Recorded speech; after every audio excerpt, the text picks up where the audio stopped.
अली मूसा गिलानी अपनी अबूरी जमानत के एक रोज बाद वकला के हमरा सुप्रीम कोर्ट पहुंचे और 5-5 लाख रुपए के जमानती मचलके जमा कराए।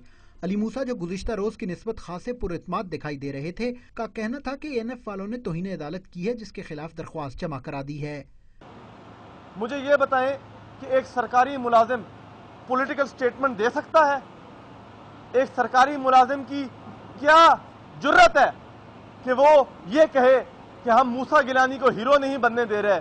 मैं हीरो बनने के लिए यहाँ पर आया था। छोटे मखदूम को एएनएफ के कानूनी मुशीर की गुज़िश्ता रोज की गई प्रेस कॉन्फ्रेंस भी बिल्कुल न बहाई। कहते हैं एएनएफ उनके खिलाफ जातियात पर उतर आई है, मगर वो भी पीछे हटने वाले नहीं। अदालत हुई है, वो अदालत फैसला करेगी।